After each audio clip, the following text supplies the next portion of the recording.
সম্প্রতি বন্যায় বিপর্যস্ত রাজ্যের মানুষ বাড়ি ঘর ছাড়া হয়েছে, তাদের গবাদি পশু মূল্যবান জিনিস হারিয়েছে। কিন্তু কেন্দ্রীয় সরকার এ ধরনের বিপর্যয়কে জাতীয় বিপর্যয় ঘোষণা দেয়নি। একটি পয়সা কেন্দ্রীয় সরকার রাজ্যের জন্য পাঠায়নি।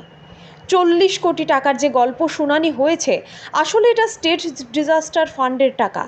এটা রাজ্যের জন্য বরাদ্দ থাকে।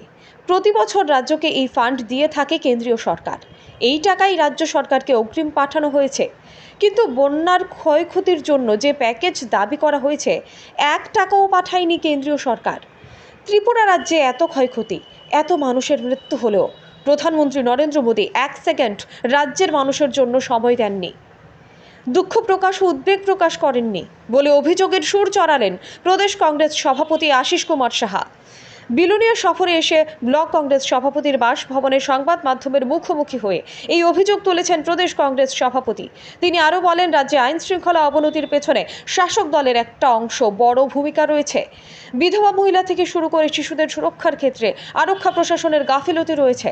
অন্যায়, অবিচার, নির্যাতন, অত্যাচার যেখানে সংঘটিত হচ্ছে, মামলা দিলেও শাসক দলের অঙ্গুলি হেলনে মামলা গ্রহণ করতে অপারগ পুলিশ।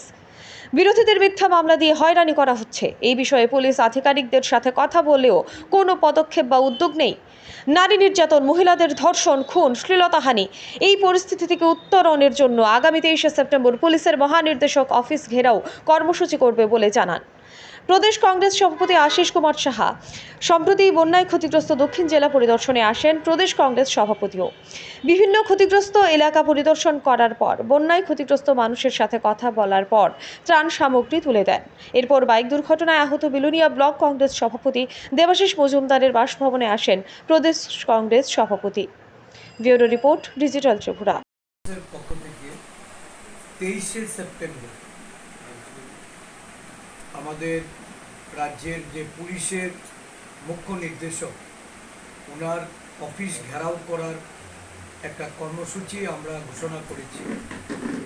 আমরা বাধ্য হয়ে রাজ্যের সার্বিক পরিস্থিতির অবনমন, বিশেষ করে আইন শৃঙ্খলা, নারী নির্যাতন, রোজকার ঘটনা, মহিলাদের ধর্ষণ, খুন, শ্লীলতাহানি, এমনকি এই রাজ্যে বিধবা মহিলা থেকে শুরু করে শিশুরাও তাদের আজকে নারী সুরক্ষার ক্ষেত্রে আরক্ষা প্রশাসনের বিরাট ধরনের গাফিলতি আমরা লক্ষ্য করলাম। যে রাজ্য জুড়ে আইন শৃঙ্খলার অবনতির পেছনে শাসক দলের একটা বড় সক্রিয় ভূমিকা। অন্যায়, অবিচার, নির্যাতন, অত্যাচার যেখানেই সংগঠিত হচ্ছে, বিরোধী দলের পক্ষ থেকে যেমন প্রতিবাদের সোচ্চার হওয়া এবং থানায় গিয়ে মামলা করা, থানাগুলি মামলা গ্রহণ করতে তারা অপরাধ। শাসক দলের অঙ্গুলি হেলনে প্রথমত তারা মামলা গ্রহণ করতে চায় না, মামলা নিলেও আইনি পদক্ষেপ তারা নিতে ওই শাসক দলীয় নেতৃত্বের নির্দেশের অপেক্ষায় থাকে।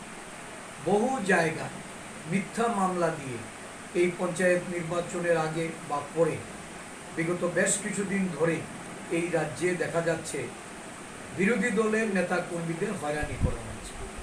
এই পরিস্থিতি থেকে উত্তরণের জন্য আমরা বিভিন্ন সময়ে পুলিশ আধিকারিকদের সঙ্গে কথা বলেছি, কিন্তু ডিজিপি থেকে শুরু করে জেলা পর্যায়ে পুলিশ আধিকারিকরা তারা এই বিষয়ে কোনো উদ্যোগ নেই, পদক্ষেপ নেই।